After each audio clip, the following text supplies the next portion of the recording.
l'égoïsme. L'égoïsme, c'est l'attitude d'une personne qui accorde une importance excessive à ses propres intérêts.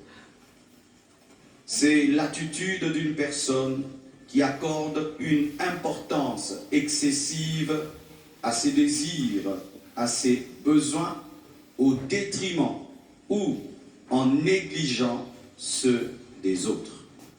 Un égoïste agit principalement en fonction de ce qui est avantageux pour lui, sans se soucier des conséquences pour autrui.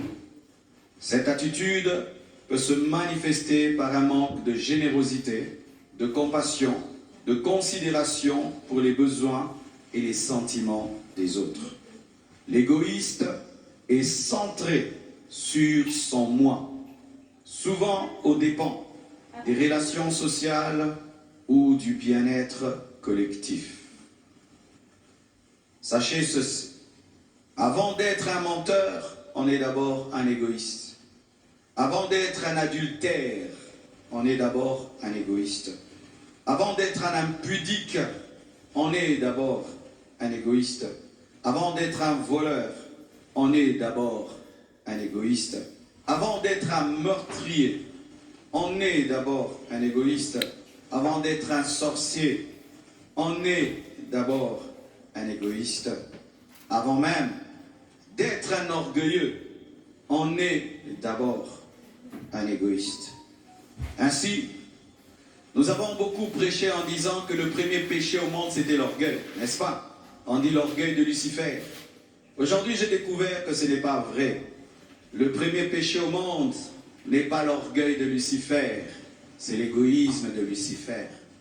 Car il ne pouvait pas être orgueilleux sans être égoïste. Un homme qui est mort à lui-même, qui a renoncé à son ego, ne peut pas être orgueilleux. On est d'abord égoïste, ensuite on est orgueilleux. Le premier péché dans l'univers, c'est l'égoïsme. Et je vais vous le prouver. Nous avons lu Ésaïe 14, versets 12 à 15. Il s'agit de la chute de Lucifer. Vous allez voir qu'il y a moi. C'est le moi qui a fait chuter Lucifer. Et c'est le moi qui l'a amené à s'enorgueillir jusqu'à être précipité. Il disait dans son cœur, moi, je monterai au ciel, je monterai. J'élèverai mon trône au-dessus des étoiles de Dieu. Je m'assiérai sur la montagne de l'assemblée.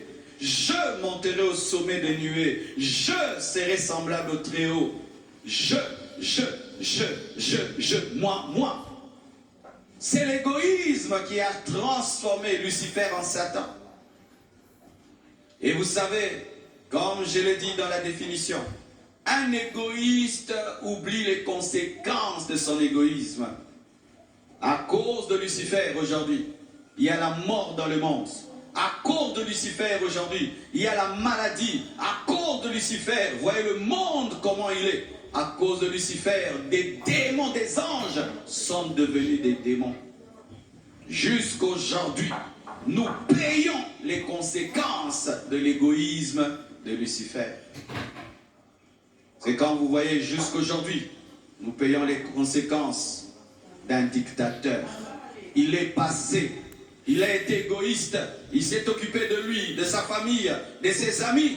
Et voilà là où le pays se retrouve. C'est-à-dire qu'après des millénaires, jusqu'aujourd'hui le monde paye l'égoïsme de Lucifer. Et après des décennies, un pays peut payer l'égoïsme de ses leaders. Lorsqu'un père est égoïste, il laisse des problèmes à ses enfants. Lorsque les leaders sont des égoïstes, ils laissent des problèmes aux habitants. Lorsque les pasteurs sont des égoïstes, ils ne laissent rien à l'église. Aucune parcelle, aucun temple, aucune école, aucun hôpital, rien du tout. L'égoïsme se paye toujours. Après des générations et des générations, tu peux mourir, mais ton égoïsme continue à vivre par des conséquences dans la société. Il n'avait que faire. Lui, Lucifer, voulait être grand. Lui, Lucifer, voulait être comme Dieu. Le problème des anges, ce n'est pas son problème. Il ne savait pas qu'en étant un litère, il allait engendrer des suiveurs. Et voilà que un tiers des anges le suit dans son égoïsme et ces anges deviennent des démons. Les égoïstes engendrent des égoïstes. Les égoïstes engendrent des égoïstes. C'est pourquoi vous remarquez, lorsque des parents partagent, les enfants partagent, et les parents qui ne partagent pas ont des enfants égoïstes comme eux. La plupart des gens que vous voyez remplis d'amour et qui donnent, vérifiez, soit c'était maman, soit c'était papa,